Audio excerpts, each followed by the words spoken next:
crashed it 11 times in 1 year. In 10 years' time, you'll think that's the best thing I've done.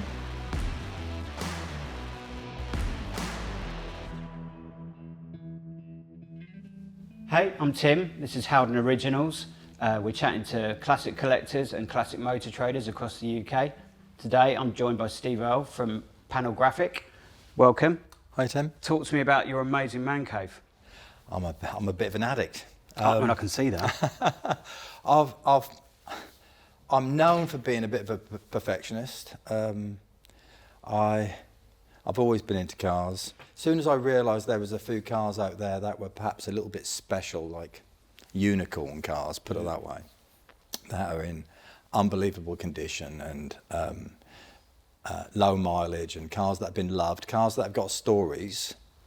And I think it's that story behind the car that makes me think, oh, I want to inherit that story. And I'll write it down, I'll put it in the paperwork, and the story in the background becomes as much as the car. And so, you know, they're all my little babies, and I think a lot of them, and I don't really want to part with them, and some people don't get it. I mean, it's an epic collection. Do you know, when you first see a car, do you know straight away that that's the car that you want before you do all the million hours of research? Yeah. You know, I know what colours I like, and I know what models I like. So, you know, if there's, like the Cortina. Yeah. You know, if the Cortina was a deluxe or was an L, I wouldn't be interested. If it's something like a GT, or it's a Crayford, or it's something a bit special, and I know it's got the history behind it, you know, I'm interested in it. I'm interested in it for my business, that we'll talk about in a sec, that I started up 12 years ago with my business partner. But I'm also interested in it for me. Obviously, I can't buy everything. I don't want to buy everything. I'm not allowed to buy everything. It wouldn't be good for business if I bought everything. Yeah. But there are some cars out there, yeah, that I know they're right for me, but sometimes I have to let customers buy them as well. So do you buy these cars with a view to selling them? Yes, eventually. I would say most, I want to know that the money's safe. But, you know, the long-term plan, obviously, I'm a custodian of these cars. They're not really mine. They're probably as much the wife's as they are mine. Something happens to me, they become hers. Are you legally binded to say that, or is that? Probably. Obviously, she's allowed me to do this. You do need to have an understanding wife, an understanding family. Fair enough. So tell me about the first car. What was the first car you bought into your collection? I have to go back a little bit. When I was 16, I bought a Mark III Cortina two-door from the local scrapyard. At 16? At 16. Couldn't drive? Couldn't drive. Nice. Went to the scrapyard, had them deliver it to my home. Turned up in the drive. My mum and dad weren't too happy. But it was a two-door Mark III Cortina. I hadn't seen many two-doors. Most of them were four-doors. And I was fascinated by this car. The styling is better. The shape is better. The Coke bottle styling that Cortinas have. I sat in the car in the drive, playing in my level 42 Nice. tape deck. Yeah. Annoyed the parents because I started to take it apart. I took the bumpers off and I sprayed the wing and I put paint on the drive and things like that. But that car was my baby, you know, that was it was my space. I sat in it and I loved the car. So about 10 years ago, when I saw a two-door, 2-litre GT Mark III Cortina, the one sitting over there, I knew that was it. I had to get it. I sat in it, it smelt the same and it looked the same and had the same wheels on and the same chrome bits around the wheels, and it just brought it all back. I mean, your collection is ever-changing. I can't help but notice the Mines Skyline here. Tell me a bit about that. I love Fords. Yeah. Like certain old Vauxhalls. My kids and my business partner at the classic car business is very much into JDM and the cars of 90s era rather than 70s and 80s era.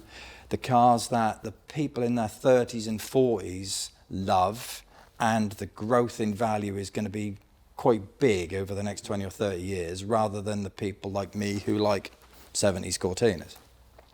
So the kids and my business partner have said, you need to think about modern classics and JDM cars. So started with the Supra, and they got the Corolla A82 and the Accord. The Accord is actually quite an interesting car for me, the Accord. A bit connected with the family. We'll talk about that in a minute. And then really one of the daddies of that era is the R34. The R34 people really love. The Mines R34 is a special car.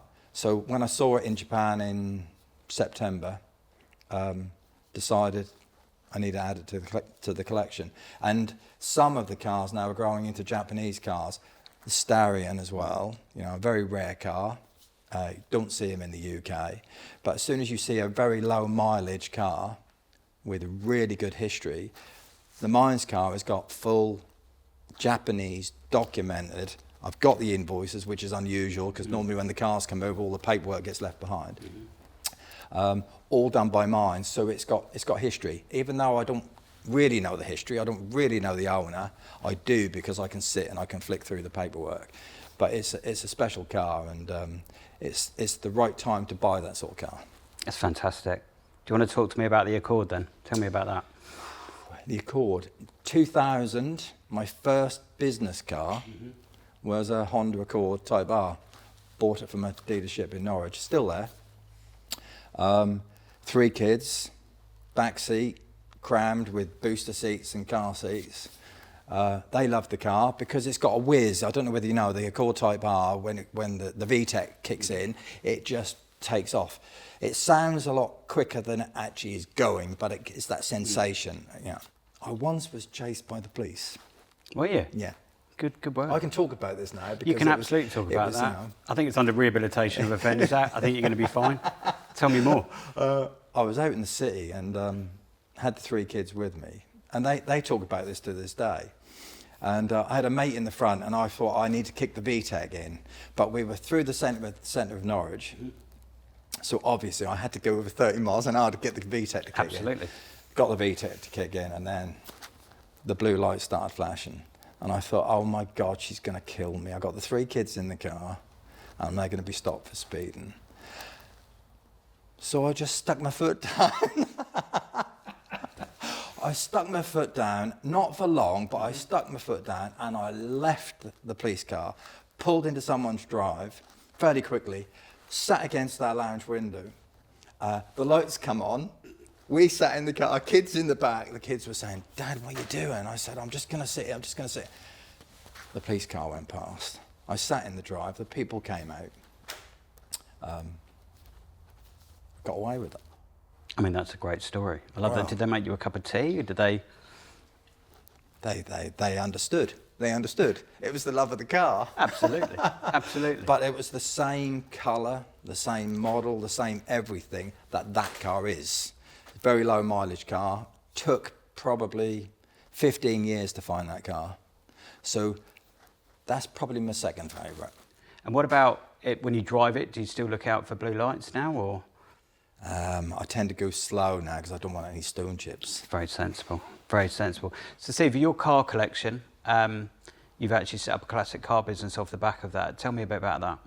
I suppose, the car collection and the classic car business started at the same time, really. So, one didn't happen without the other. 12, 13 years ago, I bought a Golf convertible. Nice Golf convertible. Golf convertibles aren't worth as much as a tin top, hard top. Yeah. There's a nice I can see GTI Golf over there.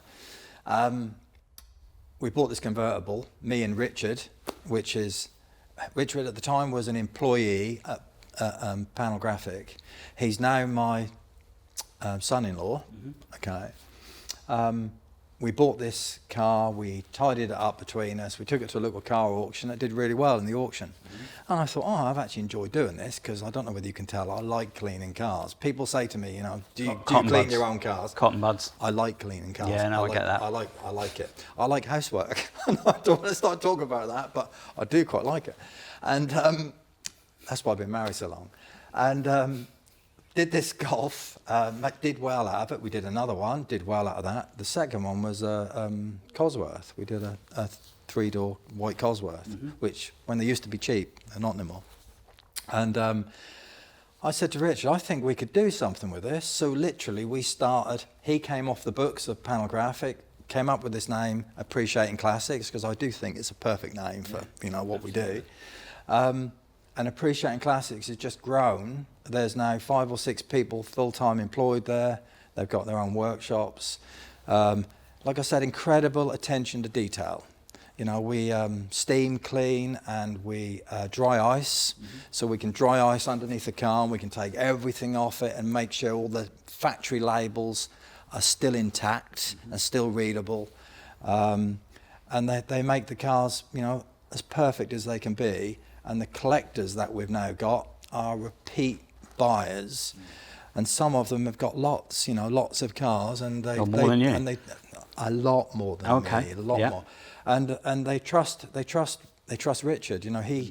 He knows the ins and outs of cars, and he doesn't guess. He will investigate. He will check, so that the facts the customer gets are facts. And that's what it's about. All our customers want to know that they're buying something which is right. Cars can have really good history, or they can have bad history, can't they? There's no saying that where it's been and what's happened. So we make sure that we look after the customers, and the business has really grown into a very well respected, well known business. And you look on their website and see this type of cars they sell. They're now setting the price for certain cars. They've literally broke world records or UK records of pricing, because we're getting unicorn cars that are unrepeatable. I'd love to own them all, but I can't do that. Fair enough. Because I'm not allowed. Yeah. No, I get.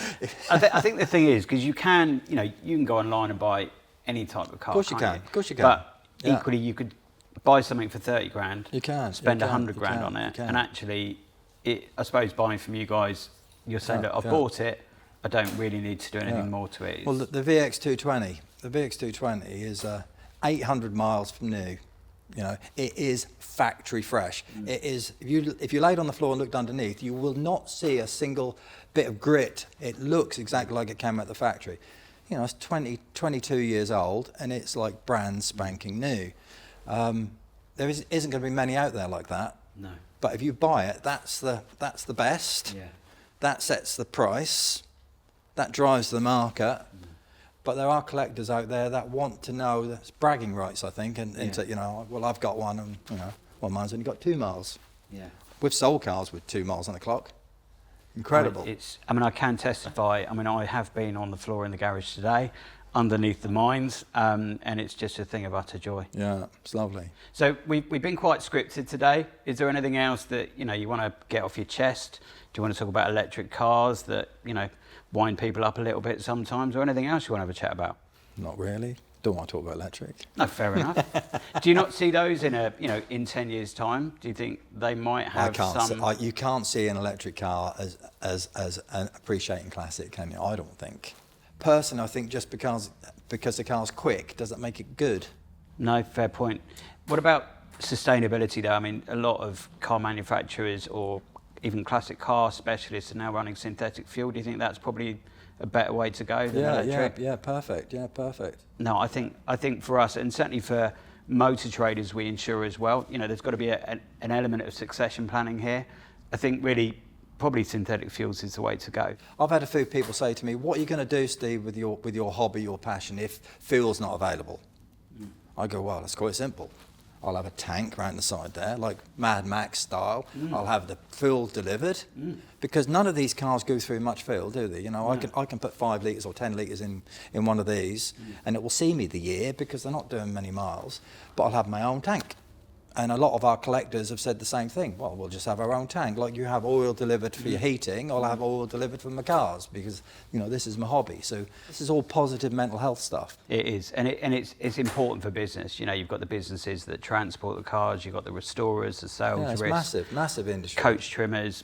All of these industries come together. And we're coming up to the busy time of year, aren't we? Exactly. When occasionally the sun comes out and you can actually. Drive your cars. I love the fact I can go out. I can go to the garage in the Cortina, and people will literally swamp me. you know, and they will ask me lots of questions. Can I sit in it, or can I just stick my head in the window and give it a smell? I've had this happen a few times. Yeah. And they go, I can remember the vinyl. I can remember it burning my seat and back of my legs, you know, in the back when I used to sit in the car on a hot day. I love little kids sitting in them and just and wishing I'm going to have one like this one day. Yeah. So Steve, have you got any funny stories you can share with us that are car related? Over the years, there's probably several. One day, me and Richard, my business partner, we had to go and pick up a Ford Fiesta XR2 and an XR3 sunburst red, which is more orange than red. One single washer jet on the bonnet. I knew this at the time. The first 50 Ford Escort XR3 before the injection had a single washer jet. Had problems dispersing the water, so they changed it in Ford and then they put 2. This one had one single washer jet. Makes it a really special car. Okay. We sold it to a collector in Ireland. Went to pick the cars up, went to the garage, we needed some fuel, and got the petrol pump, put it in the tank. There I stood there filling it up. Thought, I could smell fuel. God, it's a nasty smell of fuel. I looked down at my feet, and I'm not joking, the entire contents of the fuel tank was on the petrol forecourt. I was standing in the fuel, and I thought, oh, Christ. So the fuel was literally coming straight out of the tank. Put the nozzle back. Richard was with me. We were having problems starting it, so instead of driving it off, we had to push it. I stood behind it. As I was pushing, I slipped in the petrol and I fell into the petrol, right, and literally face planted the petrol. As I literally laid on the floor, I looked down. There was this little green Zippo plastic lighter that sat there beside on the petrol. And I shouted out to Richard. I said, oh my God, I said, there's a bloody lighter on the floor. Was it? There was just a hole in the fuel tank? What was it? Yeah, hole in the fuel tank. Just lost all its fuel. That was why it weren't starting. Yeah, so you've got to be careful with petrol. I've got a similar fuel-related thing. When I was much, much younger, and I had a Renault 19, and I was putting a CD boot changer in the boot, needed to drill some holes, so we used a hand drill, drilling some holes in the boot floor. Similar story, actually, suddenly smelt petrol. Oh, God. So top tip, don't drill into fuel tanks, I think. Yeah. Do you know what? It's been an absolute pleasure chatting to you today on Howden Original. It really has, Steve. Cheers, really Tim. appreciate your time. Cheers. Thanks, mate. Thanks very much. Cheers. Nice to see you. Cheers. Cheers.